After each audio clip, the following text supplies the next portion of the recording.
Every caller that you've had call in today, from the technician to you name it, has basically confirmed everything that Mr. X of my book, Energy Non-Crisis, told me. I am so glad this be the case because I didn't have the slightest idea. This is the first time I've given this, Alex. Do you realize how bold you are, Alex Jones, to allow this program to go on today? I really wonder, I heard you on George Norrie on Monday night, by the way. He did a great job. He asked you the story about the oil spill down there. I noticed at the time, I wondered, is he really going to allow me to be on today and tell this story? You are a bold talk show host to even allow this to be told. Well, when are you going to get on Norrie? I hope he's not the guy you were waiting, waiting to get on me before you go on him, because I appreciate you doing that, Lindsey. No, I haven't even called George Norrie at all. I called your producer the other day, and I well, said, thank you. We need to get you on. We need to get you exclusive, and I did. But yeah, if you want to put in a word for me with George, that'll be fine. No, we need to get you on more shows right away because this is important. Now, call George and tell him I can answer those questions for him. Well, absolutely. I'll let them know that. I don't have really any control over who or what they put on, but I can certainly recommend it.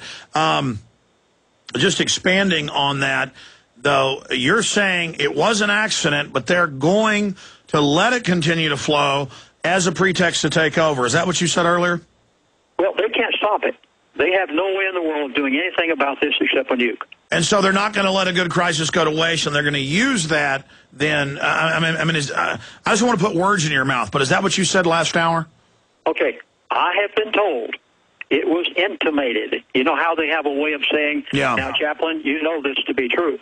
It has been intimated to me that everything that I was told a year and a half ago as to their timeline, that now they're going to use this as a method of fulfilling it.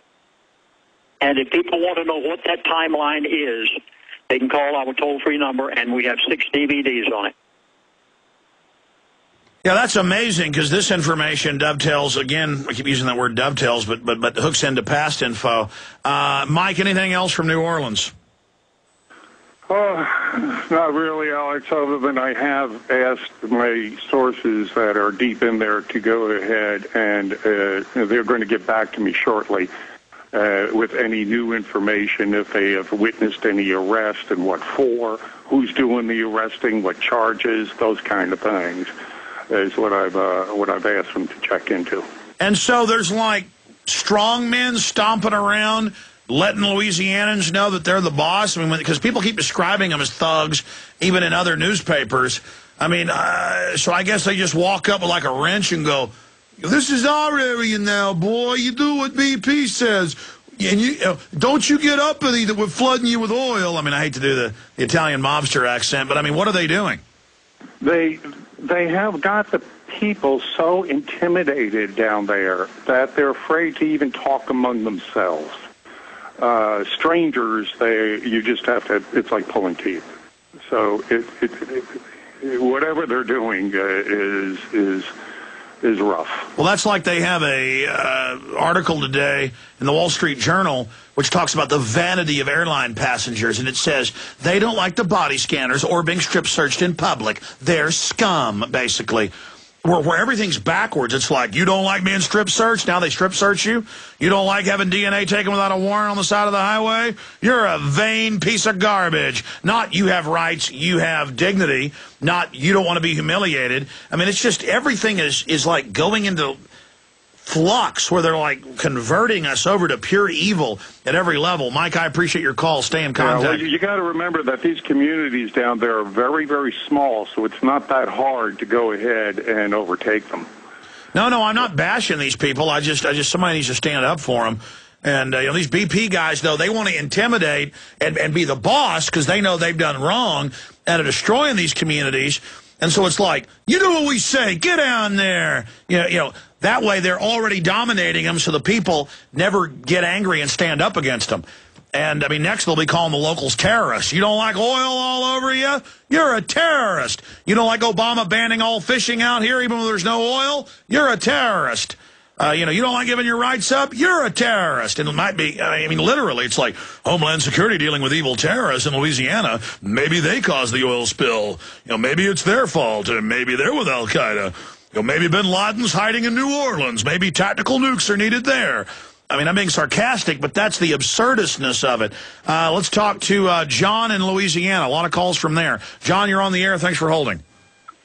How you doing, Alex? Good, sir. I went out there as media, and they had a little media show for us because, you know, that's how they operate. And, of course, you know, they were laying the booms and stuff like that in the media op.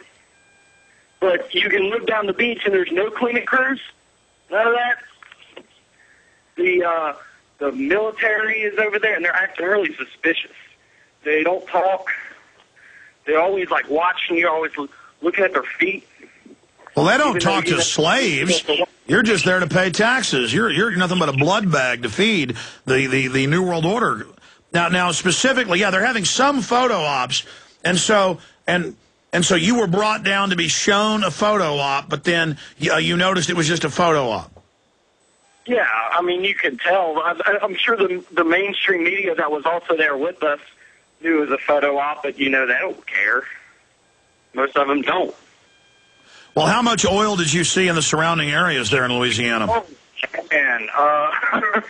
There's, like, rocks on the, like, about 200 yards off the shore, and they're black.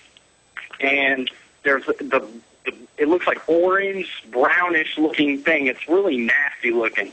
You can tell it's definitely really, really bad. There's oil all along the beaches, and there's no cleanup crews.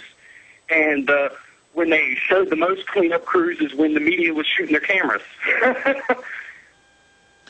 You know, what about these reports that I've seen confirmed in the news where foreign governments like the Dutch are refused, even though they have ships in the area?